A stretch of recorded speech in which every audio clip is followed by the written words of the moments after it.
Doctor ਸਾਹਿਬ ਚੌਥਾ programme ਸ਼ੁਰੂ ਕਰਨੇ ਆ। ਅਸੀਂ ਟਾਓਇਜ਼ਮ ਤੱਕ ਆ ਗਏ ਸਾਂ ਔਰ ਜਦੋਂ ਗੱਲ ਮੁਕਾ ਰਹੇ ਸਾਂ ਉਦੋਂ ਗੱਲ ਇਹ ਵੀ ਸੀ ਕਿ ਅਗਲਾ ਸੀ ਤੰਤਰਵਾਦ ਤੇ ਵੀ ਗੱਲ ਕਰਾਂਗੇ, ਜੋ ਦੋਨੋਂ ਇੱਕੋ ਜਿਹੇ ਨੇ। ਦੋਨਾਂ ਦਾ ਅਰਥ ਜਿਹੜਾ ਹੈ ਉਹ ਪਹਿਲੇ ਤੇ ਤੰਤਰਵਾਦ ਹੈ ਕੀ, ਚਲੋ ਇਹਦੇ ਤੋਂ ਗੱਲ ਸ਼ੁਰੂ ਕਰਨੇ ਆ। ਦੇਖੋ ਜਿਹੜਾ ਤੰਤਰਵਾਦ ਹੈ ਨਾ, ਇਹ ਤਨ ਦਾ ਲਫ਼ਜ਼ ਜਿਹੜਾ ਹੈ ਪੰਜਾਬੀ ਦਾ ਲਫ਼ਜ਼ ਹੈ, ਤੇ ਤੰਤਰਵਾਦ ਹੈ ਜਿਹੜਾ ਤਨ ਦੇ ਉੱਤੇ, ਤਨ ਦੇ ਬੁਨਿਆਦ ਦੇ ਉੱਤੇ ਬਣਦਾ ਹੈ ਫਲਸਫਾ, ਯਾਨੀ ਆਪਣੇ ਤਨ ਨੂੰ ਮੰਨਣਾ। ਇਹ ਦਿਲਚਸਪ ਗੱਲ ਹੈਗੀ ਹੈ ਕਿ ਇਹ ਜਿਹੜੀ ਸ਼ੁਰੂ ਦੇ ਜਿਹੜੇ ਫਲਸਫੇ ਨੇ ਪੰਜਾਬ ਦੇ, ਜਿਨ੍ਹਾਂ ਨੂੰ ਆਮ ਪੰਜਾਬ ਦਾ ਨਹੀਂ ਮੰਨਿਆ ਜਾਂਦਾ, ਲੇਕਿਨ ਇਹ ਹੈ ਕਿ ਉਹਨਾਂ ਦੇ ਵਿੱਚ ਜਿਹੜੀਆਂ ਇਸਤਲਾਹਾਂ, ਟਰਮਸ ਜਿਹੜੀਆਂ ਫਲਸਫੇ ਦੀ ਯੂਜ਼ ਹੋਈਆਂ ਨੇ ਨਾ, ਉਹ ਤਕਰੀਬਨ ਸਾਰੀਆਂ ਪੰਜਾਬੀ ਦੇ ਵਿੱਚ ਉਹਨਾਂ ਦੇ ਰੂਪ ਨੇ। ਅੱਗੇ ਜਾ ਕੇ ਤੁਹਾਨੂੰ ਪਤਾ ਲੱਗੇਗਾ ਕਿ ਜਦੋਂ ਅਸੀਂ ਸਾਂਖਿਆ ਦੀ ਗੱਲ ਕਰਾਂਗੇ ਤੇ ਉਹਦੇ ਵਿੱਚ ਵੀ ਜਿਹੜਾ ਬੁਨਿਆਦੀ ਪ੍ਰਿੰਸੀਪਲ ਹੋਏਗਾ ਉਹ ਵੀ ਇਹੋ ਹੋਏਗਾ। ਤੇ ਵੈਸੇ ਇਹ ਹੈ ਕਿ ਜਿਹੜੇ ਆਲਮ ਲੋਕ ਨੇ ਜਿਨ੍ਹਾਂ ਨੂੰ ਪੰਜਾਬੀ ਨਹੀਂ ਸੀ ਆਉਂਦੀ, ਉਹਨਾਂ ਨੇ ਤੰਤਰਵਾਦ ਦਾ ਜਿਹੜਾ ਤਰਜਮਾ ਹੈ ਉਹ ਕਿਸੇ ਨੇ ਉਹਦਾ ਤਰਜਮਾ ਵੀਵਿੰਗ ਕੀਤਾ ਹੈ, ਯਾਨੀ ਤਣਨਾ ਤੋਂ, ਜਾਂ ਉਹਦਾ ਤਰਜਮਾ ਕੀਤਾ ਚਿੱਥਣਾ ਤੋਂ। ਅੱਛਾ, ਇਹ ਦੋਵੇਂ ਜਿਹੜੇ ਨੇ ਇਹ ਸੈਂਸ ਨਹੀਂ ਕਰਦੇ, ਕਿਉਂਕਿ ਫਲਸਫਾ ਜਿਹੜਾ ਤੰਤਰਵਾਦ ਦਾ ਹੈ ਉਹਦੇ ਤੇ ਇਹ ਪੂਰੇ ਨਹੀਂ ਮੈਂ ਬਹਿੰਦੇ, ਕਿਉਂਕਿ ਜਿਹੜਾ ਤੰਤਰਵਾਦ ਦਾ ਮੁੱਢ ਹੈ ਉਹ ਇਹ ਹੈ ਕਿ ਜਿਹੜਾ ਬੰਦੇ ਦਾ ਤਨ ਹੈ, ਔਰ ਜਿਵੇਂ ਕਿ ਤਾਓਇਜ਼ਮ ਦੇ ਵਿੱਚ ਸੀ ਕਿ ਜਿਹੜਾ ਬਾਕੀ ਸਾਰਾ ਆਲਮ ਹੈ, ਬਾਕੀ ਸਾਰਾ ਜਹਾਨ ਹੈ, ਬਾਕੀ ਜਿਹੜਾ ਸੰਸਾਰ ਹੈ, ਉਹਨਾਂ ਦੋਵਾਂ ਦਾ ਇੱਕ ਹੀ ਅਸੂਲ ਦੇ ਤਹਿਤ ਚੱਲਦੇ ਨੇ। ਕਿਉਂਕਿ ਉਹ ਇੱਕ ਹੀ ਅਸੂਲ ਦੇ ਤਹਿਤ ਚੱਲਦੇ ਨੇ, ਇਸ ਵਾਸਤੇ ਸ਼ੁਰੂ 'ਚ ਜਿਹੜਾ ਬੰਦਾ ਸੀ ਉਹਨੇ ਸੋਚਿਆ ਕਿ ਜੇ ਸਾਰਾ ਜਹਾਨ ਇੱਕ ਹੀ ਅਸੂਲ ਤੇ ਕੰਮ ਕਰਦਾ ਹੈ ਤੇ ਮੇਰਾ ਜੁੱਸਾ ਵੀ ਉਸ ਅਸੂਲ ਤੇ ਕੰਮ ਕਰਦਾ ਹੈ, ਤੇ ਫਿਰ ਮੈਂ ਆਪਣੇ ਜੁੱਸੇ ਦੇ ਉੱਤੇ, ਆਪਣੇ ਤਨ ਦੇ ਉੱਤੇ ਦੀਆਂ ਸ਼ਕਤੀਆਂ ਨੂੰ ਜਗਾ ਕੇ ਤੇ ਬਾਕੀ ਜਹਾਨ ਦੀਆਂ ਸ਼ਕਤੀਆਂ ਨੂੰ ਕੰਟਰੋਲ ਕਰ ਸਕਣਾ। ਇਹ ਸੀ ਤੰਤਰਵਾਦ ਦਾ ਮੁੱਢ। ਅੱਛਾ, ਹੁਣ ਮੈਂ ਤੁਹਾਨੂੰ ਇਹ ਦੱਸਿਆ ਸੀ ਔਰ ਪਹਿਲੇ ਵੀ ਅਸੀਂ ਗੱਲ ਕੀਤੀ ਹੈ ਕਿ ਜਿਹੜੀ YBG ਹੈ, ਜ਼ਰਾਅਤ ਜਿਹੜੀ ਹੈ, ਇਹ ਔਰਤਾਂ ਦੀ ਇਜਾਦ ਸੀ, ਔਰਤਾਂ ਨੇ ਕੱਢੀ ਸੀ। ਔਰ ਫਲਸਫੇ ਦਾ ਮੁੱਢ ਹੈ ਉਹ ਵੀ ਬਣਿਆ ਜਦੋਂ YBG ਹੋਣ ਲੱਗ ਪਈ। ਸ਼ੁਰੂ ਦੇ ਵਿੱਚ YBG ਜਿਹੜੀ ਹੈ ਉਹਦੇ ਵਿੱਚ ਜਾਨਵਰ ਯੂਜ਼ ਨਹੀਂ ਸੀ ਹੁੰਦੇ, ਲੋਕੀ ਹੱਥਾਂ ਨਾਲ ਹੀ ਕਰਦੇ ਸਨ। ਤੇ ਸ਼ੁਰੂ ਵਿੱਚ ਤੇ ਬਿਲਕੁਲ ਹੀ ਬਹੁਤ, ਦੇਖੋ ਨਾ ਤੁਸੀਂ ਪੁਰਾਣੀ ਜਾ ਕੇ ਦੇਖੋ ਨਾ ਕਿ ਫੌੜਿਆਂ ਨਾਲ ਕਰਦੇ ਹੋਣਗੇ ਜਾਂ ਲੱਕੜੀ ਦੇ ਨਾਲ ਪੁੱਟਦੇ ਹੋਣਗੇ ਜ਼ਮੀਨ ਨੂੰ। ਤੇ ਇਸ ਵਾਸਤੇ ਇਹ ਜਿਹੜੀ ਸਾਡੇ ਦੇਨ ਦੇ ਵਿੱਚ ਹੋਣਾ ਨਾ ਜ਼ਰਾਅਤ ਦਾ ਸ਼ਕਲ, ਤੇ ਉਹ ਜਿਹੜੀ ਹੈ ਉਹ ਬਿਲਕੁਲ ਨਵੇਂ ਜ਼ਮਾਨੇ ਦੀ ਹੈ। ਜਦੋਂ ਤੁਸੀਂ ਅਗਰ ਬਹੁਤ ਪੁਰਾਣਾ ਸੋਚੋ, ਜਦੋਂ ਇਨਸਾਨ ਨੇ ਨਵਾਂ ਜਦੋਂ ਅਜੇ ਲੋਹਾ ਵੀ ਨਹੀਂ ਸੀ ਆਇਆ, ਅਜੇ ਤਾਂਬਾ ਵੀ ਪੂਰੀ ਤਰ੍ਹਾਂ ਇਸਤੇਮਾਲ ਹੋਣਾ ਨਹੀਂ ਸੀ ਸ਼ੁਰੂ ਹੋਇਆ, ਤੇ ਲੱਕੜੀ ਦੇ ਨਾਲ ਹੀ ਬਹੁਤਾ ਕੰਮ ਹੁੰਦਾ ਸੀ ਜਾਂ ਪੱਥਰਾਂ ਦੇ ਨਾਲ ਬਹੁਤਾ ਕੰਮ ਹੁੰਦਾ ਸੀ। ਤੇ ਤੁਸੀਂ ਉਸ ਜ਼ਮਾਨੇ ਦੀ ਸੋਚੋ। ਅੱਛਾ, ਠੀਕ ਹੈ। ਹੁਣ ਇਹਦੇ ਵਿੱਚ ਜਿਹੜੀ YBG ਦੀ ਜਿਹੜੀ ਕਾਢ ਨਿਕਲੀ, ਜਿਹੜੀ ਔਰਤਾਂ ਨੇ ਕੱਢੀ, ਉਹ ਖੁਦ ਔਰਤਾਂ ਲਈ ਵੀ ਜਿਹੜੀ ਉਗਣਾ ਸੀ ਚੀਜ਼ਾਂ ਦਾ, ਮਤਲਬ ਬੀਜ ਬੀਜਣੇ ਔਰ ਫਿਰ ਉਹਨਾਂ ਦਾ ਉਗਣਾ, ਇਹ ਉਗਣਾ ਵੀ ਇੱਕ ਉਹਨਾਂ ਦੇ ਵਾਸਤੇ ਬੜੀ ਜਾਦੂ ਦੀ ਗੱਲ ਸੀ। ਅਸੀਂ ਹੁਣ ਸਮਝਦੇ ਹਾਂ ਨਾ ਕਿ ਜੀ ਬੀਜ ਪੈਂਦਾ ਤੇ ਉਗ ਪੈਂਦਾ ਹੈ, ਸਾਡੇ ਲਈ ਤੇ ਇੱਕ ਆਮ ਗੱਲ ਹੈ ਨਾ, ਲੇਕਿਨ ਇਹ ਜਿਹੜਾ ਕਦੀਮ ਇਨਸਾਨ ਹੈ ਜਿਹਦੇ ਤਜਰਬੇ ਦੇ ਵਿੱਚ ਉਗਾਉਣਾ ਸ਼ਾਮਲ ਨਹੀਂ ਸੀ ਹੈਗਾ, ਉਹਨੇ ਜਦੋਂ ਚੀਜ਼ਾਂ ਉਗਦੀਆਂ ਵੇਖੀਆਂ ਜਾਂ ਉਗਾਉਂਦੀਆਂ ਆਪੂ ਉਗਾਈਆਂ, ਤੇ ਉਹ ਖੁਦ ਉਹਨਾਂ ਨੂੰ ਇੱਕ ਜਾਦੂ ਦਾ ਅਮਲ, ਟੂਣੇ ਦਾ ਅਮਲ ਜਿਹੜਾ ਸੀ ਉਹ ਜਾਦੂ ਦਾ ਅਮਲ ਲੱਗਾ। ਔਰ ਉਹਨਾਂ ਨੇ ਫਿਰ ਸੋਚਿਆ ਕਿ ਕਿਉਂਕਿ ਉਹ ਉਹਨਾਂ ਲਈ ਇੱਕ ਜਾਦੂ ਕਿਸਮ ਦੀ ਚੀਜ਼ ਸੀ, ਤੇ ਉਹਨਾਂ ਨੇ ਸੋਚਿਆ ਕਿ ਕੁਝ ਐਸੇ ਚੀਜ਼ਾਂ ਕੀਤੀਆਂ, ਰਸਮਾਂ ਬਣਾਈਆਂ ਜਾ ਸਕਦੀਆਂ ਨੇ ਜਿਨ੍ਹਾਂ ਦੇ ਨਾਲ ਜਿਹੜੀ ਪੈਦਾਵਾਰ ਹੈ ਉਹ ਵਧਾਈ ਜਾ ਸਕਦੀ ਹੈ। ਪੈਦਾਵਾਰ ਜਿਹੜੀ ਹੈ ਉਹਨੂੰ ਬਿਹਤਰ ਬਣਾਇਆ ਜਾ ਸਕਦਾ ਹੈ। ਤੇ ਉਹਨਾਂ ਨੇ ਉਹਦੇ ਲਈ ਜਾਦੂ ਟੂਣੇ ਜਿਹੜੇ ਨੇ ਉਹ ਜਿਹੜੇ ਨੇ ਉਹ ਔਰਤਾਂ ਨੇ ਇਜਾਦ ਕੀਤੇ। ਅੱਛਾ, ਜਾਦੂ ਟੂਣੇ ਦੇ ਨਾਲ ਇੱਕ ਮੈਂ ਜਾਦੂ ਟੂਣੇ ਦੇ ਨਾਲ ਫਿਰ ਇਹ ਵੀ ਹੈ ਕਿ ਕਿਉਂਕਿ ਇਹ ਉਹਨਾਂ ਨੂੰ ਲੱਗ ਰਿਹਾ ਸੀ ਕਿ ਇਹ ਪ੍ਰੋਸੈਸ ਕਿਵੇਂ ਹੋ ਰਿਹਾ, ਉਹਨਾਂ ਨੂੰ ਉਹਦੀ ਸਮਝ ਨਹੀਂ ਸੀ, ਤੇ ਇਹਦਾ ਮਤਲਬ ਕਿ ਕਿਆ ਇਹ ਵੀ ਫਲਸਫਾ ਉਦੋਂ ਹੀ ਆਇਆ ਕਿ ਜੇ ਬਾਹਰੋਂ ਕੋਈ ਹੈ, ਕੋਈ ਹੋਰ ਤਾਕਤ ਹੈ ਜੋ ਸਾਡੇ ਲਈ ਕੰਮ ਜੋ ਸਾਨੂੰ ਚਲਾ ਰਹੀ ਹੈ, ਜੋ ਕੰਮ ਕਰ ਰਹੀ ਹੈ। ਨਹੀਂ, ਇਹ ਅਜੇ ਇਨਸਾਨ ਦੇ ਜ਼ਿਹਨ ਦੇ ਵਿੱਚ ਇਹ ਨਹੀਂ ਸੀ ਆਇਆ, ਕਿਉਂਕਿ ਉਹਦੇ ਇਰਦ ਗਿਰਦ ਜਿਹੜੀਆਂ ਸਾਰੀ ਚੀਜ਼ਾਂ ਸਨ ਉਹ ਮਾਦੀ ਸਨ। ਉਹਦਾ ਜ਼ਿਹਨ ਅਜੇ ਇੰਨਾ ਐਬਸਟਰੈਕਟ ਸੋਚਦਾ ਨਹੀਂ ਸੀ। ਉਹਦਾ ਜ਼ਿਹਨ ਮਾਦੀ ਚੀਜ਼ਾਂ ਇਰਦ ਗਿਰਦ ਦੀਆਂ ਨੂੰ ਦੇਖ ਕੇ ਹੀ ਨਤੀਜੇ ਕੱਢਦਾ ਸੀ। ਠੀਕ ਹੈ। ਤੇ ਉਹ ਨਤੀਜਾ ਜਿਹੜਾ ਕਿ ਇਹ ਨਤੀਜਾ ਇਹੋ ਕੱਢਿਆ ਕਿ ਜਿਵੇਂ ਉਹਨਾਂ ਨੇ ਉਗਾਉਣਾ ਸ਼ੁਰੂ ਕੀਤਾ ਤੇ ਉਹ ਜਿਵੇਂ ਦਰਖਤ ਉੱਗਦੇ ਨੇ, ਜਿਵੇਂ ਜਾਨਵਰ ਜਿਵੇਂ ਪਾਲ ਲਏ ਤੇ ਉਹ ਜਾਨਵਰ ਹੁੰਦੇ ਨੇ, ਉਹਨਾਂ ਨੂੰ ਲੱਗਾ ਕਿ ਨਾ ਸਾਰਿਆਂ ਦਾ ਇੱਕੋ ਹੀ ਅਮਲ ਹੈ। ਸੋ ਉਹਦੇ ਵਿੱਚ ਅਜੇ ਇਨਸਾਨ ਦਾ ਜ਼ਿਹਨ ਅਜੇ ਕਿਸੇ ਹੋਰ ਐਬਸਟਰੈਕਟ ਜਾਂ ਮੁਜਰਦ ਜਾਂ ਨਾ ਦਿਖਣ ਵਾਲੀ ਹਸਤੀ ਜਿਹੜੀ ਹੈ ਉਹਦੇ ਵੱਲ ਨਹੀਂ ਗਿਆ। ਠੀਕ ਹੈ, ਮਤਲਬ ਜਾਦੂ ਟੂਣਾ ਡਸ ਨਾਟ ਨੈਸੈਸਰੀਲੀ ਮੀਨ। ਠੀਕ ਹੈ।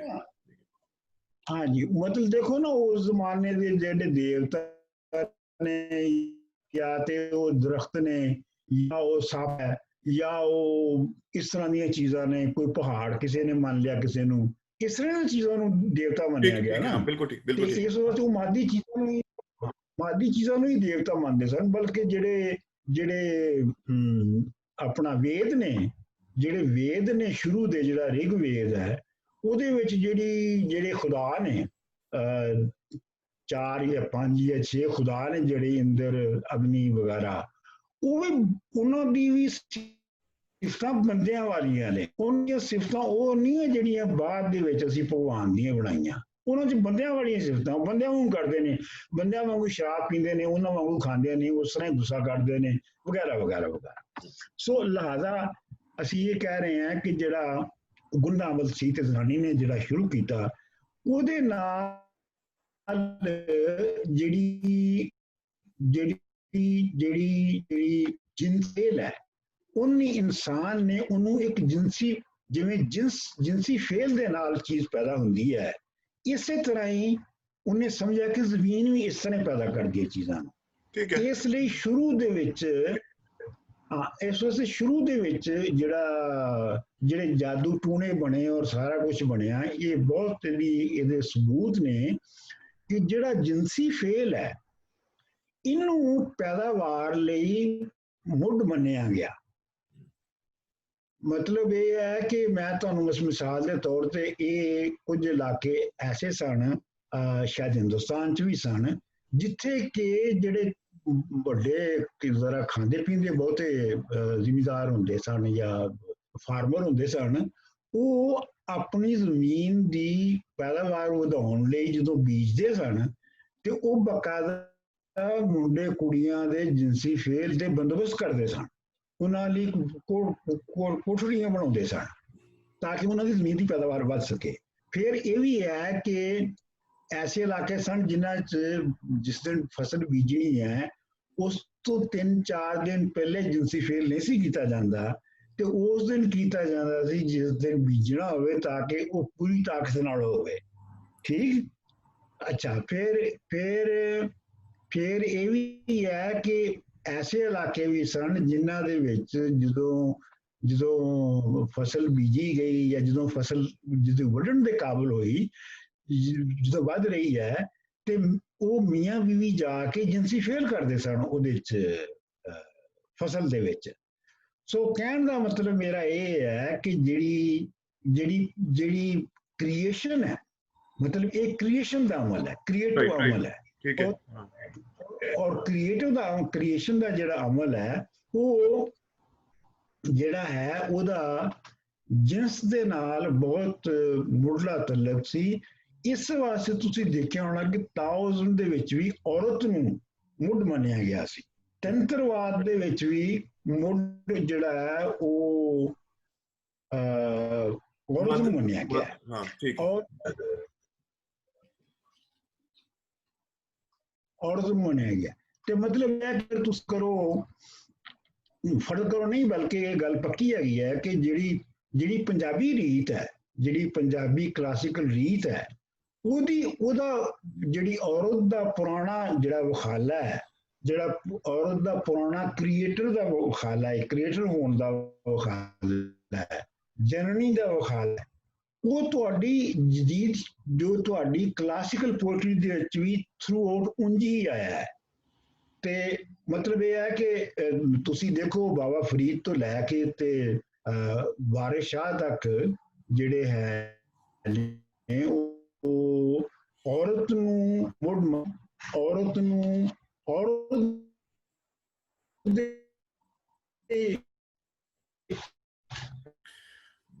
ਨੁਕਤਾ ਲਗਾਈ ਅੱਖ ਦੇ ਇਸ ਔਰ ਤੇ ਥੋੜੀ ਟੈਕਨੀਕਲ ਜਿਹੜੀ ਹੈ ਉਹ ਟੈਕਨੀਕਲ ਥੋੜੇ ਜਿਹੇ ਇਸ਼ੂ ਆ ਰਹੇ ਸੀ ਵਿੱਚ ਤੁਹਾਡਾ ਫਰੇਮ ਫਰੀਜ਼ ਹੋ ਗਿਆ ਸੀ, ਥੋੜੇ ਜਿਹੇ ਵਿੱਚ ਟੈਕਨੀਕਲ ਇਸ਼ੂ ਆ ਰਿਹਾ ਸੀ, ਬਟ ਗੱਲ ਸਮਝ ਆ ਗਈ ਹੈ ਕਿ ਇਹਦਾ ਜਿਹੜਾ ਪ੍ਰੋਸੈਸ ਹੈ ਫਲਸਫੇ ਮਤਲਬ ਇਹਦੇ ਨਾਂ ਵੱਖਰੇ ਨੇ, ਉਹ ਤਾਓਇਜ਼ਮ ਹੈ ਜਾਂ ਇੱਥੇ ਤੰਤਰਵਾਦ ਸਮਝਿਆ ਜਾਂਦੇ ਸੀ, ਲੇਕਿਨ ਉਹਦੇ ਜਿਹੜਾ ਮੁੱਢ ਹੈ ਉਹ ਹੀ ਮਾਦੀ ਹੈ, ਔਰ ਇਹ ਕਿ ਉਹਦੇ 'ਚ ਹੈ ਕਿ ਤੁਸੀਂ ਇੱਕਮੁਖ ਹੋਣਾ ਹੈ ਨੇਚਰ ਦੇ ਨਾਲ ਔਰ ਉਹਨੂੰ ਸਮਝਣਾ ਹੈ।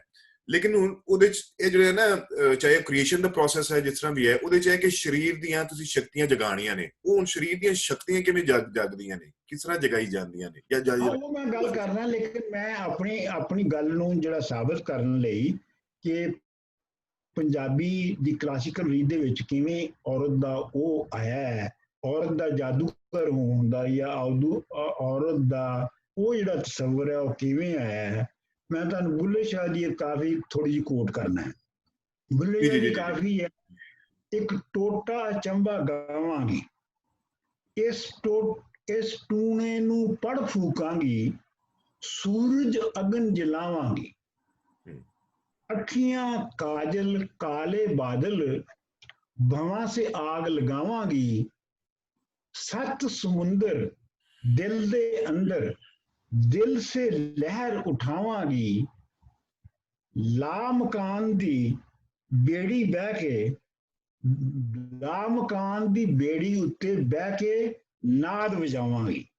ਇਹ ਹੁਣ ਦੇਖੋ ਤੁਸੀਂ, ਇਹ ਜਿਹੜੀ ਔਰਤ ਹੈ ਉਸ ਐਗਜ਼ੈਕਟ ਉਹੋ ਹੀ ਜਾਦੂ ਦੇ ਅਮਲ ਦੀ ਗੱਲ ਕਰ ਰਹੀ ਹੈ ਬੁੱਲੇ ਸ਼ਾਹ ਦੀ ਸ਼ਾਇਰੀ ਦੇ ਵਿੱਚ, ਜਿਹਦਾ ਮੈਂ ਪਹਿਲੇ ਜ਼ਿਕਰ ਕਰ ਚੁੱਕਿਆ ਹਾਂ। ਅੱਛਾ, ਹੁਣ ਤੁਸੀਂ ਸਿਰਫ ਪੰਜਾਬੀ ਸ਼ਾਇਰੀ ਨਹੀਂ ਲਓ, ਤੁਸੀਂ ਹੁਣ ਸਿੰਧੀ ਸ਼ਾਇਰੀ ਲਓ, ਸ਼ਾਹ ਲਤੀਫ ਭਟਾਈ ਦੀ। ਸ਼ਾਹ ਲਤੀਫ ਦੀ ਭਟਾਈ ਦੀ ਜਿਹੜੀ ਸਾਰੀ ਜਿਹੜੀ ਬੁਨਿਆਦ ਹੈ ਔਰ ਜਿਹੜੀ ਸਾਰਾ ਸੈਂਟਰ ਹੈ ਸ਼ਾਹ ਲਤੀਫ ਦੀ ਭਟਾਈ ਦੀ ਸ਼ਾਇਰੀ ਦਾ, ਉਹ 7 ਔਰਤਾਂ ਨੇ। 7 ਔਰਤਾਂ ਦੇ ਉੱਤੇ ਉਹ ਬੁਨਿਆਦੀ ਤੌਰ ਤੇ ਘੁੰਮਦੀ ਹੈ। ਉਹਨਾਂ ਦੇ ਵਿੱਚ ਮਾਰਵੀ ਹੈ, ਮੋਮਲ ਹੈ, ਸਾਦੀਆ ਹੈ, ਸੱਸੀ ਹੈ, ਨੂਰੀ ਹੈ, ਸੈਤੀ ਆਪਣਾ ਸੋਹਣੀ ਹੈ ਤੇ ਸੂਰਤ ਅਤੇ ਇਸ ਤਰ੍ਹਾਂ 7 ਔਰਤਾਂ ਜਿਹੜੀਆਂ ਨੇ ਉਹਦੀ ਬੁਨਿਆਦ ਬਣਦੀਆਂ ਨੇ। ਠੀਕ ਹੈ ਜੀ। ਅੱਛਾ, ਹੁਣ ਇਹਦੇ ਵਿੱਚ ਜਿਹੜਾ ਤੁਸੀਂ ਸਵਾਲ ਪੁੱਛਿਆ ਕਿ ਉਹ ਕਿਵੇਂ ਉਹ ਤੁਹਾਡੀਆਂ ਸ਼ਕਤੀਆਂ ਕਿਵੇਂ ਜਾਗਦੀਆਂ ਨੇ, ਉਹਦੇ ਵਿੱਚ ਜਿਹੜੇ ਯੋਗ ਦਾ ਬੁਨਿਆਦੀ ਜਿਹੜੇ ਸਕੂਲ ਸਨ, ਸਾਰੇ ਨਹੀਂ ਲੇਕਿਨ ਜਿਹੜੇ ਬਹੁਤ ਵੱਡੇ ਸਕੂਲ ਸਨ, ਉਹਨਾਂ ਦੇ ਵਿੱਚ 2 ਅਸੂਲ ਮੰਨੇ ਜਾਂਦੇ ਸਨ। ਇੱਕ ਅਸੂਲ ਤੇ ਇਹ ਸੀ, ਜਿਹੜੀ ਪਹਿਲੀ ਗੱਲ ਹੋਈ ਹੈ ਕਿ ਜੇ ਮਰਦ ਵੀ ਜਿਹੜਾ ਹੈ ਅਗਰ ਉਹ ਯੋਗ ਅਗਰ ਉਹ ਸ਼ਕਤੀਆਂ ਜਗਾਉਣ ਦੀ ਕੋਸ਼ਿਸ਼ ਕਰ ਰਿਹਾ ਹੈ ਤੇ ਉਹ ਆਪਣੇ ਅੰਦਰ ਔਰਤ ਜਗਾਵੇ, ਮਤਲਬ ਵੂਮਨਹੁੱਡ ਜਿਹੜੀ ਹੈ, ਜਿਹੜੀ ਮੈਨ ਦੇ ਅੰਦਰ ਵੂਮਨਹੁੱਡ ਹੈ, ਉਹਨੂੰ ਉਹ ਜਗਾਵੇ। ਦੂਜਾ ਸੀ ਕਿ 5 ਮੀਮਾਂ ਜਿਹੜੀਆਂ ਨੇ ਉਹਨਾਂ ਨੂੰ ਉਹ ਪੂਰਾ ਕਰੇ। ਉਹ 5 ਮੀਮਾਂ ਕੀ ਨੇ? 5 ਮੀਮਾਂ ਤੋਂ ਮੁਰਾਦ 5 M's। ਉਹ 5 ਮੀਮਾਂ ਕੀ ਨੇ? ਉਹ 5 ਮੀਮਾਂ ਹੈ ਨੇ ਮਦ ਯਾਨੀ ਸ਼ਰਾਬ, ਮਾਸ ਯਾਨੀ ਮਤਸਿਆ ਯਾਨੀ ਮੱਛੀ, ਮੁਦਰਾ ਭੁੱਜੀ ਹੋਈ ਜਵਾਰ ਤੇ ਮਥੋਨਾ ਯਾਨੀ ਜਿਨਸੀ ਫੇਲ ਕਰਨਾ। ਠੀਕ ਹੈ ਜੀ।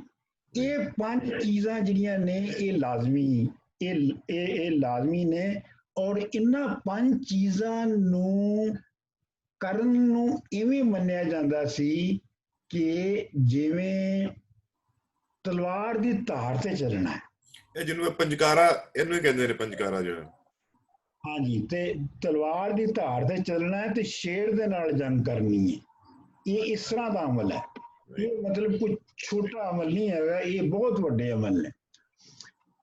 ਤੁਸੀਂ ਇਹ ਦੇਖੋ ਕਿ ਜਿਹੜੀ ਮੱਧ ਹੈ ਨਾ, ਸ਼ਰਾਬ ਜਿਹੜੀ ਹੈ, ਸ਼ਰਾਬ ਨੂੰ ਅਗਰ ਤੁਸੀਂ ਲਓ ਨਾ ਤਾਂ ਸ਼ਰਾਬ ਬਹੁਤ ਸਾਰੇ ਜਿਹੜੇ ਮਜ਼ਹਬ ਨੇ, ਦੁਨੀਆ ਦੇ ਵੱਡੇ ਵੱਡੇ ਮਜ਼ਹਬ ਜਿਹੜੇ ਨੇ, ਉਹਨਾਂ ਦੇ ਵਿੱਚ ਸ਼ਰਾਬ ਬਤੌਰ ਇਬਾਦਤ ਦੇ ਵਰਤੀ ਜਾਂਦੀ ਸੀ। ਮਸਲਨ ਇਹ ਹੈ ਕਿ ਜਿਹੜੀ ਜ਼ਰਤਸ਼ਤੀ ਜਿਹੜੀ ਇਬਾਦਤਾਂ ਦਾ ਤਰੀਕਾ ਸੀ, ਉਹਨਾਂ ਦੀ ਸਾਰੀ ਜਿਹੜੀ ਸ਼ੁਰੂਆਤ ਹੁੰਦੀਆਂ ਸਨ ਉਹ ਸ਼ਰਾਬ ਤੋਂ ਹੁੰਦੀਆਂ ਸਨ।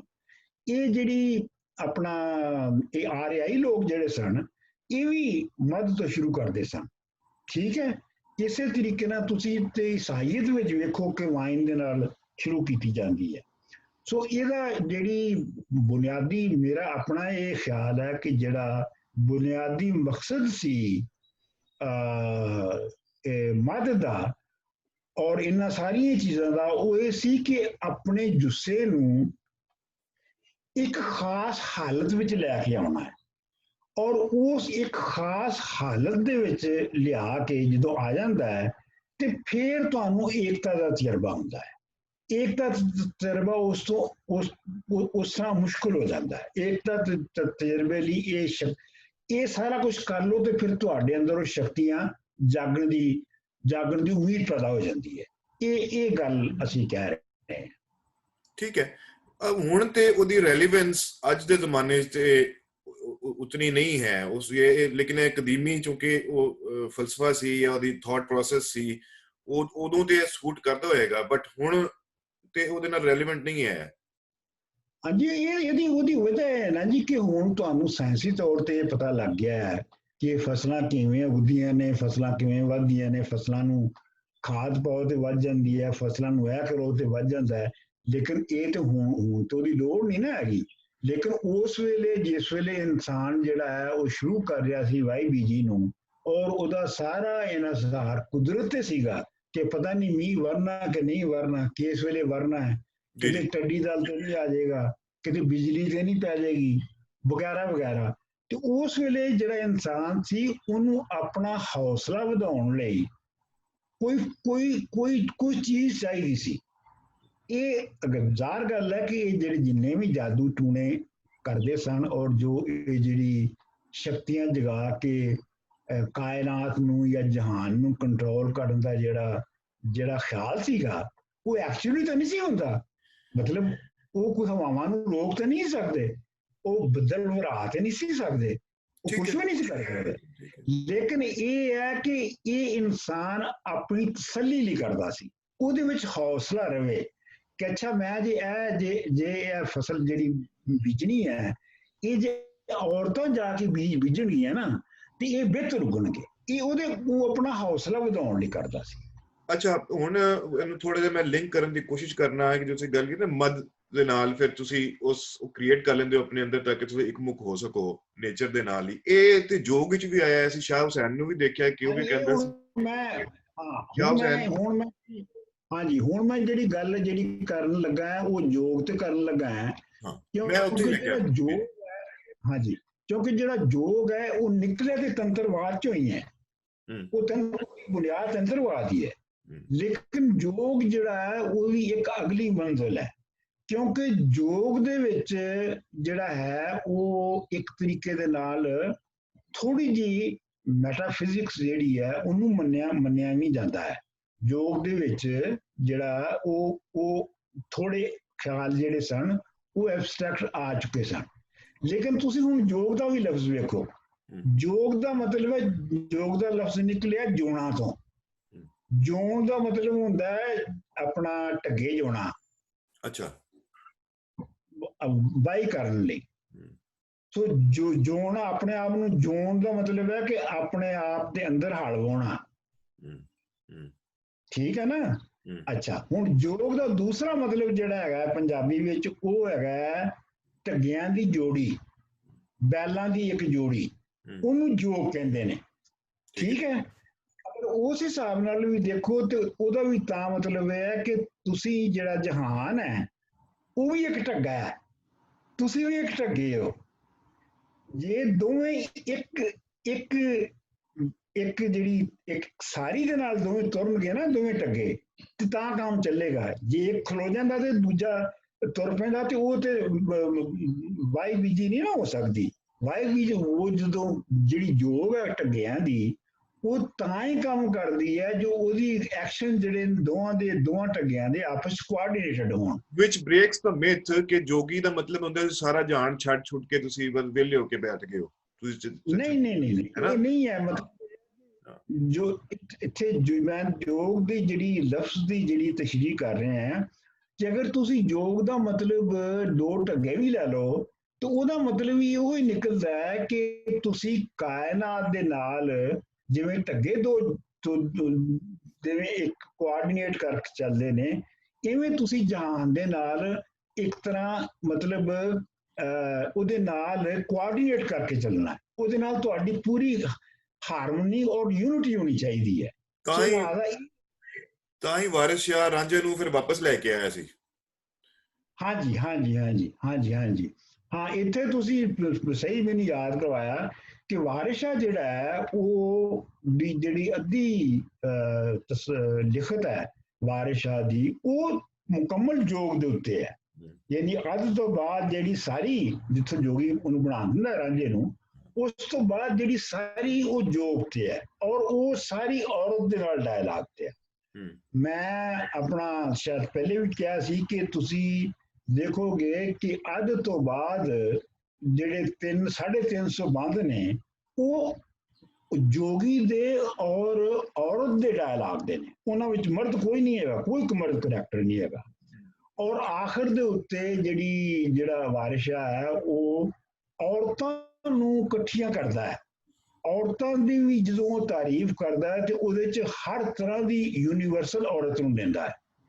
ਮਤਲਬ ਇੱਕ ਆਮ ਜਿਸਮ ਵੇਚਣ ਵਾਲੀ ਔਰਤ ਤੋਂ ਲੈ ਕੇ ਤੇ ਇੱਕ ਨਵਾਬਜ਼ਾਦੀ ਤੱਕ ਨੂੰ ਉਹ ਇੱਕ ਸਫ ਦੇ ਵਿੱਚ ਖੜਾ ਕਰਦਾ ਹੈ। ਔਰ ਫਿਰ ਉਹ ਮਿਲ ਕੇ ਜਿਹੜੀਆਂ ਔਰਤਾਂ ਨੇ ਉਹ ਜਿਹੜੀ ਦਿਖਾਉਂਦਾ ਇੰਝ ਹੈ ਕਿ ਜਿਵੇਂ ਮਿਲ ਕੇ ਔਰਤਾਂ ਜਿਹੜੀਆਂ ਨੇ ਉਸ ਪੂਰੇ ਜਹਾਨ ਨੂੰ ਬਦਲ ਰਹੀਆਂ ਨੇ।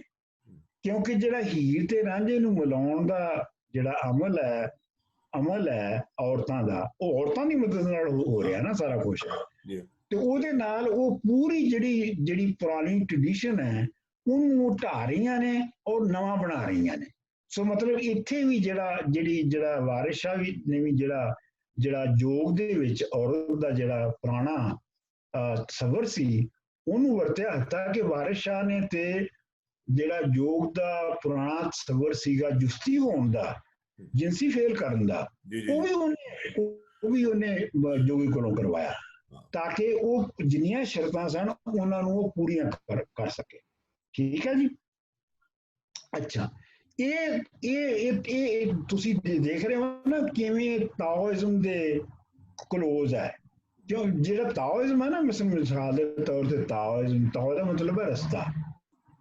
ਜਿਹੜਾ ਲਫ਼ਜ਼ ਜਿਹੜਾ ਹੈ ਨਾ ਜਿਹੜਾ ਸੂਫੀਆਂ ਲਈ ਬੋਲਿਆ ਜਾਂਦਾ ਹੈ, ਵਾਰਿਸ ਸ਼ਾਹ ਵੀ ਜਿਵੇਂ ਕਹਿੰਦਾ ਹੈ, ਤੇ ਉਹ ਤਰੀਕਤ ਦਾ ਮਤਲਬ ਵੀ ਐਗਜ਼ੈਕਟ ਤਾਓ ਹੈ, ਯਾਨੀ ਰਸਤਾ। ਮਤਲਬ ਇਹ ਕੋਈ ਬੱਝਾ ਬੁਝਾਇਆ ਕੋਈ ਮਜ਼ਹਬ ਨਹੀਂ ਹੈਗਾ, ਇਹ ਇੱਕ ਰਸਤਾ ਹੈ। ਉਸ ਰਸਤੇ ਤੇ ਕਈ ਤਰ੍ਹਾਂ ਦੇ ਲੋਕ ਚੱਲ ਰਹੇ ਨੇ, ਉਹਨਾਂ ਦੀਆਂ ਕਈ ਤਰ੍ਹਾਂ ਦੀਆਂ ਸੋਚਾਂ ਨੇ ਜਿਹੜੇ ਉੱਤੇ ਚੱਲ ਰਹੇ ਨੇ, ਕਿਉਂਕਿ ਰਸਤਾ ਸਭ ਲਈ ਇੱਕੋ ਜਿਹਾ ਹੀ ਹੁੰਦਾ ਹੈ। ਠੀਕ ਹੈ ਨਾ। ਤੇ ਉਹ ਜਿਹੜਾ ਤਾਓਇਜ਼ਮ ਦੇ ਵਿੱਚ ਤਾਓ ਸੀ, ਉਹ ਯੋਗ ਦੇ ਵਿੱਚ ਉਹੀ ਰਸਤਾ ਬਣਦਾ ਹੈ, ਉਹ ਚਲਤ ਉਹਦੀ ਬਣਦੀ ਹੈ। ਠੀਕ ਹੈ, ਠੀਕ ਹੈ। ਤੇ ਹੁਣ ਇਹਦੇ ਯੋਗ ਵਿੱਚ ਔਰ ਸੰਖਿਆ ਦਾ ਜਿਹੜਾ ਵਾਦ ਹੈ ਉਹਦਾ ਕੀ, ਉਹ ਵੀ ਇੱਕੋ ਹੀ ਹੈ? ਜਿਹੜੀ ਸਾਖੀਆ ਨਾ, ਜਿਹੜਾ ਸਾਖੀਆ ਜਾਂ ਸਾਂਖੀਆ, ਇਹਦੇ ਲਫ਼ਜ਼ੀ ਮਤਲਬ ਮੈਨੂੰ ਜਿਹੜੇ ਨੇ ਉਹ ਜ਼ਿਆਦਾ ਸਮਝ ਨਹੀਂ ਆਏ, ਲੇਕਿਨ ਜਿਹੜੇ ਮੇਰਾ ਖਿਆਲ ਹੈ ਕਿ ਇਹ ਲਫ਼ਜ਼ ਸਿੱਖਿਆ ਤੋਂ ਨਿਕਲਿਆ। ਸਿੱਖਿਆ ਜਾਂ ਸਿੱਖਣ ਦੇ ਉੱਤੋਂ ਦੇ ਨਾਲ ਇਹ ਤਲਕ ਹੋਏਗਾ। ਅੱਛਾ, ਇਹ ਜਿਹੜੀ ਹੈ, ਇਹ ਜਿਹੜੀ ਤੰਤਰਵਾਦ ਔਰ ਯੋਗ ਦਾ ਜਿਹੜਾ ਫਲਸਫਾ ਸੀ, ਉਹਨੂੰ ਬਕਾਇਦਾ ਇੱਕ ਫਲਸਫੇ ਦੀ ਜਿਹੜੀ ਨਵੀਂ ਸ਼ਕਲ ਸੀ ਉੱਭਰ ਰਹੀ, ਉਹਦੇ ਵਿੱਚ ਜਿਹੜਾ ਹੈ ਉਹਨੂੰ ਬਿਆਨ ਕਰਨ ਦਾ ਤਰੀਕਾ ਸੀਗਾ। ਯਾਨੀ ਜੋ ਕੁਝ ਉਹਨਾਂ ਵਿੱਚ ਮੰਨਿਆ ਜਾ ਰਿਹਾ ਸੀ ਨਾ, ਇਹਦੇ ਵਿੱਚ ਉਹਨੂੰ ਮੰਤਕ ਦੇ ਤੌਰ ਦੇ ਉੱਤੇ ਉਹਦੀ ਪੂਰੀ ਮੰਤਕ ਪੇਸ਼ ਕੀਤੀ ਗਈ ਕਿ ਇਹ ਕਿਉਂ ਹੈਗਾ, ਇਹ ਕਿਉਂ ਇਹ ਜ਼ਰੂਰੀ ਹੈ। ਮਿਸਾਲ ਦੇ ਤੌਰ ਦੇ ਉੱਤੇ ਜੀ ਮੈਂ ਜੀ ਜੀ ਹਾਂਜੀ, ਮਿਸਾਲ ਦੇ ਤੌਰ ਦੇ ਉੱਤੇ ਜਿਹੜਾ ਸਾਂਖੀਆ ਦੀ ਜਿਹੜਾ ਮੁੱਢ ਹੈ,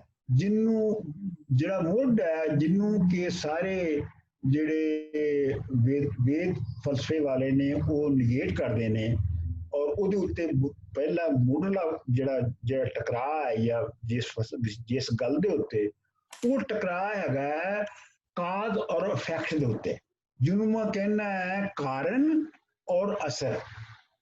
ਯਾਨੀ ਹਰ ਸ਼ੈ ਦਾ ਕੋਈ ਕਾਰਨ ਹੈ ਔਰ ਉਹਦਾ ਕੋਈ ਅਸਰ ਹੁੰਦਾ ਹੈ, ਯਾਨੀ ਉਹਦਾ ਕੋਈ ਇਫੈਕਟ ਹੁੰਦਾ ਹੈ। ਤੇ ਇਹ ਜਿਹੜੀ ਸਾਰੀ ਦੁਨੀਆ ਹੈ, ਇਹ ਜਿਹੜੀ ਬਣੀ ਹੈ, ਇਹ ਮਾਦੇ ਦੇ ਅੰਦਰ, ਇਸ ਦੁਨੀਆ ਦੇ ਮਾਦੇ ਦੇ ਅੰਦਰ ਕਾਰਨ ਔਰ ਇਫੈਕਟ ਨਾਲ ਬਣੀ ਹੈ।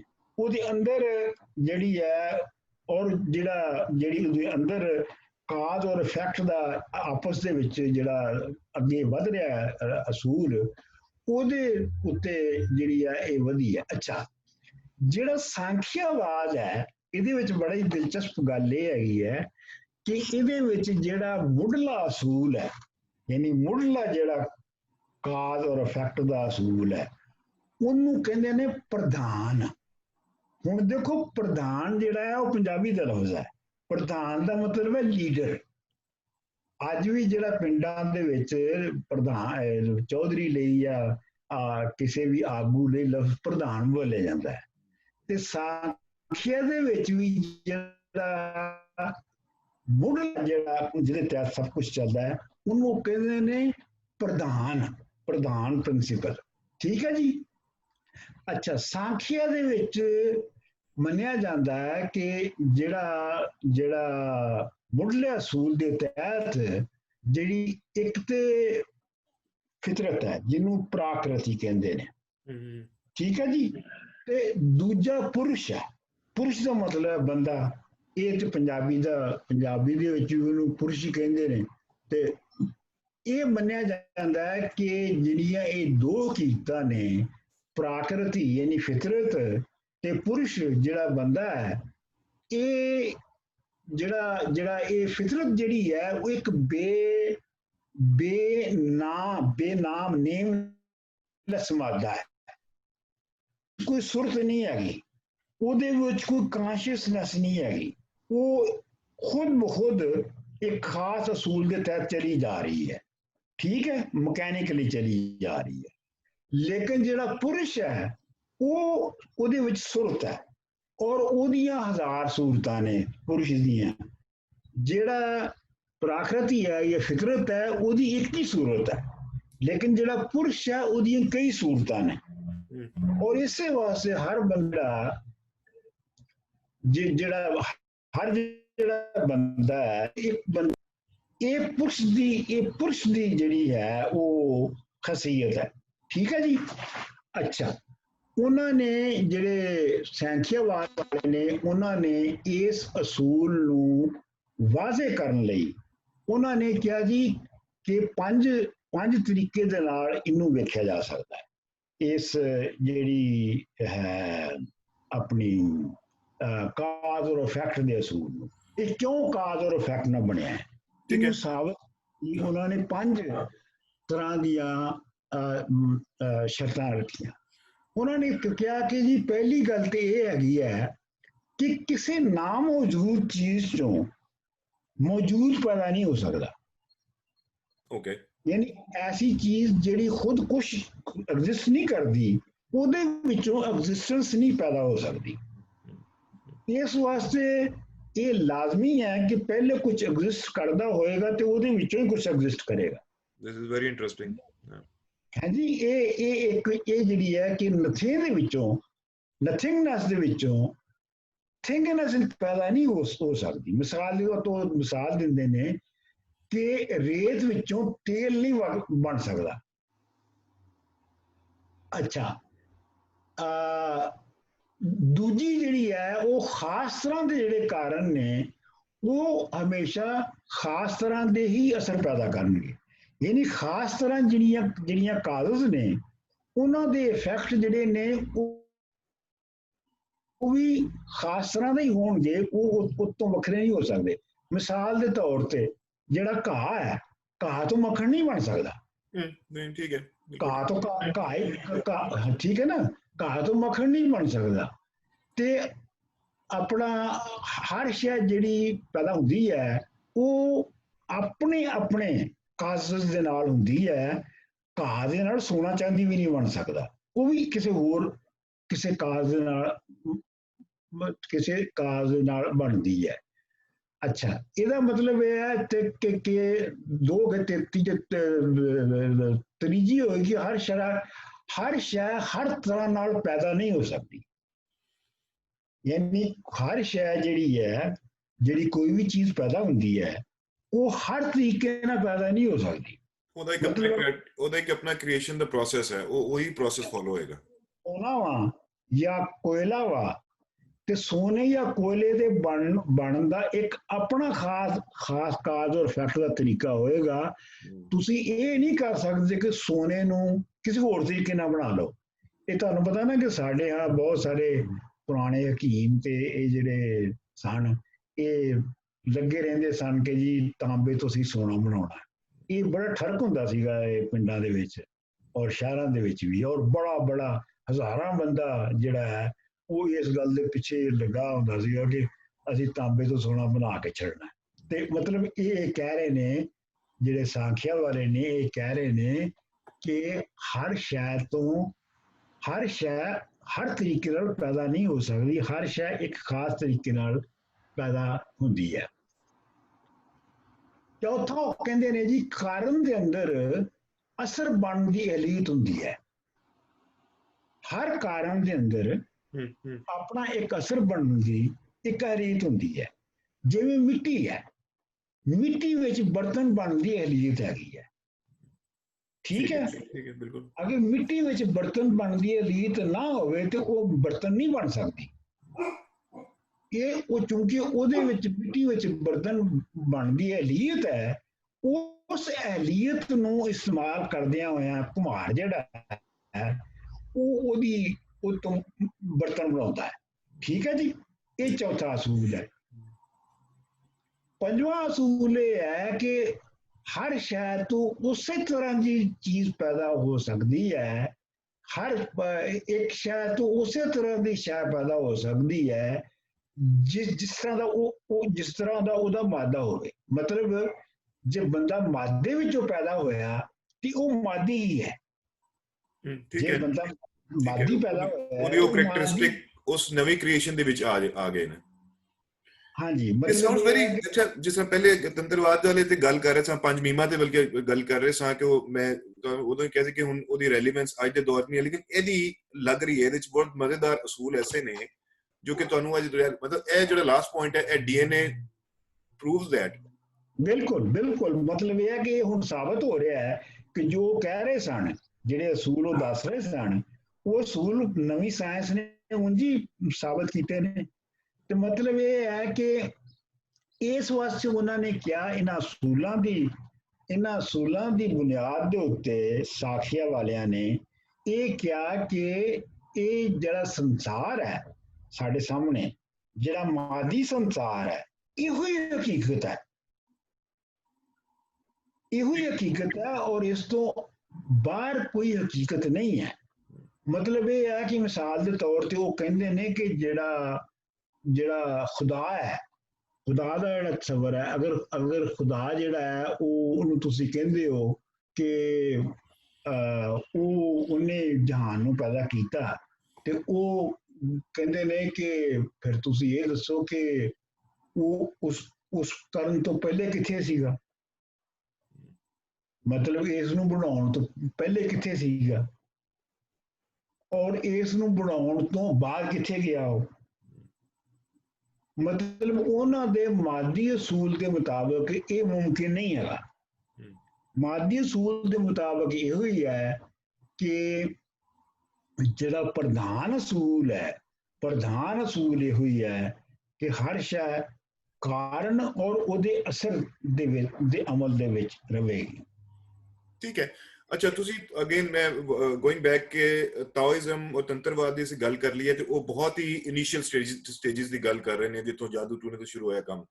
ਹੁਣ ਜਦੋਂ ਅਸੀਂ ਯੋਗ ਤੇ ਆ ਜਾਂਦੇ ਆ ਜਾਂ ਸੰਖਿਆਵਾਦ ਤੇ ਆ ਜਾਂਦੇ ਆ ਔਰ ਇਹਦੇ ਜਿਹੜੇ ਅਸੂਲ ਨੇ ਇਹ ਮੋਰ ਰੈਲੀਵੈਂਟ ਲੱਗ ਰਹੇ ਨੇ ਅੱਜ ਤੇ ਉਹ ਜਿਹੜਾ ਦੌਰ ਹੈ ਜਿਸ ਵਿੱਚ ਇਹ ਸੰਖਿਆਵਾਦ ਦਾ ਆ ਰਿਹਾ ਉਹਦੇ ਚ ਇਕਨੋਮਿਕ ਔਰ ਸੋਸ਼ਲ ਕੰਡੀਸ਼ਨਸ ਕੀ ਸਨ?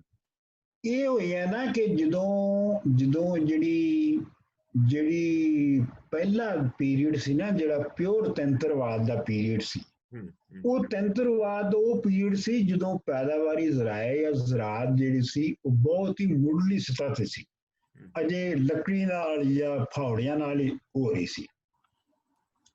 ਇਹ ਜਿਵੇਂ ਜ਼ਰਾਤ ਜਿਹੜੀ ਹੈ ਇਹ ਬਕਾਇਦਾ ਤਰੀਕੇ ਨਾਲ ਹੋਣ ਲੱਗ ਪਈ, ਯਾਨੀ ਮਤਲਬ ਢੱਗਿਆਂ ਦੇ ਨਾਲ ਹੋਣ ਲੱਗ ਪਈ, ਦੂਜੇ ਤਰੀਕੇ ਦੇ ਨਾਲ ਹੋਣ ਲੱਗ ਪਈ, ਉਹਦੇ ਨਾਲ ਉਹਦੇ ਤਰੀਕੇ ਬਣ ਗਏ ਜ਼ਰਾਤ ਦੇ। ਉਹਦੇ ਨਾਲ ਫਿਰ ਜਿਹੜਾ ਤੰਤਰਵਾਦ ਦੇ ਅੰਦਰ ਜਿਹੜਾ ਇਰਤਕਾ ਹੋਇਆ, ਐਵੋਲੂਸ਼ਨ ਹੋਇਆ ਖਿਆਲਾਤ ਦਾ, ਉਹ ਵੀ ਉਹਦੇ ਨਾਲ ਹੁੰਦਾ ਗਿਆ ਨਾ। ਫਿਰ ਕਿਉਂਕਿ ਸਾਇੰਸੀ ਤੌਰ ਤੇ ਸਮਝ ਆਉਣਾ ਸ਼ੁਰੂ ਹੋ ਗਿਆ ਨਾ, ਜਿਹੜੀ ਪ੍ਰਿਮਿਟਿਵ ਸਾਇੰਸ ਹੈ ਉਹ ਤੇ ਉਹਨਾਂ ਨੂੰ ਪਤਾ ਲੱਗਣਾ ਸ਼ੁਰੂ ਹੋ ਗਿਆ ਨਾ ਕਿ ਜੀ ਪੈਦਾਵਾਰ ਕਿਵੇਂ ਵੱਧਦੀ ਆ ਜਾਂ ਜਿਹੜੀ ਹਾਲਾਤ ਕਿਵੇਂ ਬਿਹਤਰ ਹੋਇਆ ਜਾ ਸਕਦਾ ਹੈ। ਤੇ ਇਸੇ ਤਰ੍ਹਾਂ ਇਹੋ ਹੀ ਜਿਹੜਾ ਵਧਾ ਸੀ ਉਹਨਾਂ ਦੀ ਸਮਝ ਦੇ ਵਿੱਚ ਜ਼ਰਾਤ ਦੇ ਬਾਰੇ 'ਚ, ਇਹ ਫਲਸਫੇ ਦੇ ਵਿੱਚ ਵੀ ਆਇਆ। ਲੇਕਿਨ ਇਹਨੂੰ ਅਸੀਂ ਤੰਤਰਵਾਦ ਦੇ ਨਾਲ ਇਸ ਲਈ ਜੋੜਨੇ ਆ ਕਿਉਂਕਿ ਤੰਤਰਵਾਦ ਹੀ ਵਾਦ ਸੀ ਜਿਹਦੇ ਵਿੱਚ ਮਾਦੇ ਨੂੰ ਬੁਨਿਆਦ ਮੰਨਿਆ ਜਾਂਦਾ ਸੀ, ਤੇ ਸਾਂਖੀਆ ਜਿਹੜਾ ਹੈ ਉਹ ਹਾਲਾਂਕਿ ਬਹੁਤ ਡਿਵੈਲਪ, ਬਹੁਤ ਅੱਗੇ ਦਾ ਫਲਸਫਾ ਹੈ, ਲੇਕਿਨ ਉਹ ਉਹਦੇ ਨਾਲ ਜੁੜਿਆ ਇਸ ਵਾਸਤੇ ਹੈ ਕਿ ਉਹਦੇ ਵਿੱਚ ਵੀ ਮਾਦੇ ਨੂੰ ਮੰਨਿਆ ਜਾਂਦਾ ਹੈ। ਸੋ ਇਹ ਉਹਦਾ ਹੀ ਅੱਗੇ ਵਧਾ ਹੈ। ਠੀਕ ਹੈ। ਅੱਛਾ, ਜਦੋਂ ਇਹ ਸੋਚ ਚੱਲ ਰਹੀ ਸੀ, ਡਿਵੈਲਪ ਹੋ ਗਈ ਹੋਈ ਸੀ, ਤੇ ਇਹ ਕਿਹਾ ਜਾਂਦਾ ਕਿ ਜੀ ਜੋ ਕਿ ਸਾਡੀ ਗੱਲ ਹੋਈ ਸੀ ਕਿ ਇਹ ਗਲਤ ਕਨਸੈਪਟ ਹੈ, ਮੈਂ ਚਾਹ ਰਿਹਾ ਕਿ ਤੁਸੀਂ ਉਹਦੇ ਨਾਲ ਥੋੜੀ ਜਿਹੀ ਟਿੱਪਣੀ ਕਰ ਦਿਓ ਕਿ ਜੀ ਇਹ ਆਰੀਆ ਆਏ ਨੇ, ਫਿਰ ਉਹਨਾਂ ਨੇ ਇਹਨੂੰ ਫਲਸਫੇ ਦੀ ਸ਼ਕਲ ਬਣਾਈ ਹੈ, ਤੇ ਇਹਦੇ ਤੇ ਗੱਲ ਕਰ ਲਓ ਔਰ ਫਿਰ ਅਸੀਂ ਇਹਨੂੰ ਰੈਪ ਅਪ ਕਰਨੇ, ਕਿਉਂਕਿ ਇਹ ਬਹੁਤ ਪ੍ਰੋਬਲਮ ਹੋ ਰਿਹਾ ਬਾਰ-ਬਾਰ ਨਾ ਇੰਟਰਨੈਟ ਦਾ। ਨਹੀਂ, ਉਹ ਜਿਹੜੀ ਹੈ ਨਾ, ਉਹ ਆਪਣਾ ਜਿਹੜੇ ਆਰੀਆ ਆਏ ਉਹਨਾਂ ਦਾ ਫਲਸਫਾ ਆਪਣਾ ਸੀਗਾ ਵੇਦਾਂ ਦਾ, ਔਰ ਵੇਦਾਂ ਦੇ ਵਿੱਚ ਹੋਰ ਤਰ੍ਹਾਂ ਦੇ ਖੁਦਾਵਾਂ ਨੂੰ ਮੰਨਿਆ ਜਾਂਦਾ ਸੀ। ਤੇ ਲੇਕਿਨ ਇਹ ਹੈ ਕਿ ਇਸੇ ਵਾਸਤੇ ਜਿਹੜੀ ਇਹ ਵਿਚਾਰ ਤੰਤਰਵਾਦ, ਯੋਗ ਔਰ ਇਹਦੀ ਜਿਹੜੀ ਹੈ ਸਾਂਖੀਆ ਦੀ ਜਿਹੜੀ ਫਲਸਫਾ ਹੈ, ਇਹ ਉਹਨਾਂ ਦੀਆਂ ਤਹਿਰੀਰਾਂ ਤੋਂ ਹੀ ਲੋਕਾਂ ਨੇ ਅਖਜ਼ ਕੀਤਾ ਹੈ, ਜਾਂ ਉਹਨਾਂ ਦੀਆਂ ਤਹਿਰੀਰਾਂ ਤੋਂ ਅਖਜ਼ ਹੋਇਆ, ਜਾਂ ਇਹ ਸਿੱਧਾ ਜਾਂ ਯੋਗੀਆਂ ਦੀ ਸ਼ਕਲ ਦੇ ਵਿੱਚ ਅੱਗੇ ਆਇਆ ਹੈ। ਯਾਨੀ ਯੋਗੀ ਜਿਹੜੇ ਨੇ ਉਹ ਕਦੀਮ ਜ਼ਮਾਨੇ ਤੋਂ, ਸਿੰਧਵਾਦੀ ਦੇ ਜ਼ਮਾਨੇ ਤੋਂ, ਹੜੱਪੇ ਦੀ ਸਿਵਲਾਈਜੇਸ਼ਨ ਦੇ ਜ਼ਮਾਨੇ ਤੋਂ ਉਹਨਾਂ ਦੇ ਵਿੱਚ ਇੱਕ ਮੁਸਲਸਲ ਉਹ ਜਾਰੀ ਹੈ, ਉਹਨਾਂ ਦੀ ਕੰਟੀਨਿਊਟੀ ਰਹੀ ਹੈ, ਤੇ ਉਹਨਾਂ ਦੇ ਜ਼ਰੀਏ ਵੀ ਬਹੁਤ ਸਾਰਾ ਫਲਸਫਾ ਆਇਆ ਹੈ। ਔਰ ਇਸ ਵਾਸਤੇ ਤੁਸੀਂ ਦੇਖੋ ਕਿ ਗੁਰੂ ਨਾਨਕ ਜੀ ਨੇ ਜਦੋਂ ਆਪਣਾ ਫੈਸਲਾ ਕੀਤਾ ਵਿਚਾਰਧਾਰਾ ਨੂੰ ਦੇ ਵਿੱਚ ਜਾਣ ਦਾ ਔਰ ਉਹਨੂੰ ਡੋਲਣ ਦਾ, ਤੇ ਉਹ ਪਹਿਲੇ ਜਾ ਕੇ ਜੋਗੀਆਂ ਦੇ ਨਾਲ ਉਹਨਾਂ ਨੇ ਡਾਇਲਾਗ ਕੀਤਾ, ਔਰ ਫਿਰ ਉਸ ਤੋਂ ਬਾਅਦ ਜਿਹੜੀ ਉਹਨਾਂ ਦੀ ਜ਼ੁਬਾਨ ਹੈ, ਜਿਹੜੀ ਬਾਬੇ ਗੁਰੂ ਨਾਨਕ ਜੀ ਦੀ, ਉਹ ਵੀ ਤੁਸੀਂ ਦੇਖੋ ਕਿ ਉਹ ਸਿੱਧਾਂ ਦੀ ਜ਼ੁਬਾਨ ਹੈ ਉਹਦੀ। ਮਤਲਬ ਕਿਉਂਕਿ ਇਹ ਹੈ ਕਿ ਜਿਹੜੀ ਸਿੱਧ ਸਨ ਜਾਂ ਜੋਗੀ ਸਨ, ਉਹ ਕੰਟੀਨਿਊਟੀ ਸਨ ਪੁਰਾਣੀ ਤਹਿਜ਼ੀਬ ਦੀ।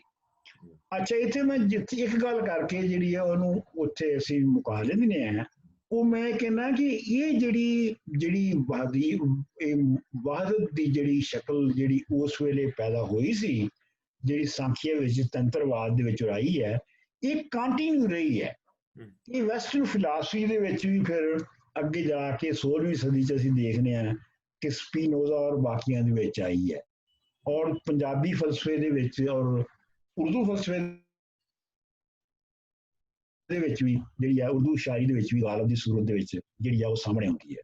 ਸੋ ਇਹ ਜਿਹੜੀ ਅਗਰਚੇ ਜਿਹੜੀ ਜਿਹੜੇ ਹਾਕਮ ਨੇ ਉਹਨਾਂ ਨੇ ਤੇ ਤਸਵਰਾਤੀ ਫਲਸਫਿਆਂ ਨੂੰ ਸਾਹਮਣੇ ਰੱਖਿਆ, ਕਿਉਂਕਿ ਉਹ ਉਹਨਾਂ ਦਾ ਕੰਮ ਉਹਨਾਂ ਦੇ ਨਾਲ ਉਹਨਾਂ ਦੀਆਂ ਹਕੂਮਤਾਂ ਬਿਹਤਰ ਚੱਲਦੀਆਂ ਸਨ।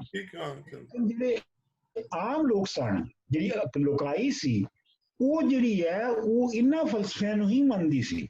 ਬਲਕਿ ਮੈਂ ਤੇ ਇਹ ਕਹਾਂਗਾ ਕਿ 1970 ਤੱਕ ਪੰਜਾਬ ਕੀ ਪੂਰੇ ਹਿੰਦੁਸਤਾਨ ਦੇ ਲੋਕ ਜਿਹੜੇ ਨੇ ਉਹ ਇਹਨਾਂ ਹੀ ਫਲਸਫਿਆਂ ਨੂੰ ਮੰਨਦੇ ਸਨ ਅਮਲੀ ਤੌਰ ਦੇ ਉੱਤੇ। ਜਾਦੂ ਟੂਣੇ ਨੂੰ ਮੰਨਦੇ ਸਨ, ਉਂਝ ਉਹ ਉਹਨਾਂ ਦੇ ਇਤਕਾਦਾਤ ਸਨ। ਡਾਕਟਰ ਸਾਹਿਬ ਇੱਥੇ ਹੁਣ ਇੱਕ ਤੇ ਸਾਡੇ ਕੋਲ ਟਾਈਮ ਵੀ ਨਹੀਂ ਰਿਹਾ, ਦੂਸਰਾ ਕਿ ਥੋੜਾ ਜਿਹਾ ਮਸਲਾ ਟੈਕਨੀਕਲ ਵੀ ਆ ਰਿਹਾ ਹੈ, ਤੇ ਮੇਰੇ ਖਿਆਲ ਸਾਡੀ ਅੱਜ ਦੀ ਗੱਲ ਹੋ ਗਈ ਹੈ, ਤੇ ਬਾਕੀ ਅਗਲੇ ਪ੍ਰੋਗਰਾਮਸ ਕਰ ਲਾਂਗੇ। ਠੀਕ ਹੈ, ਓਕੇ।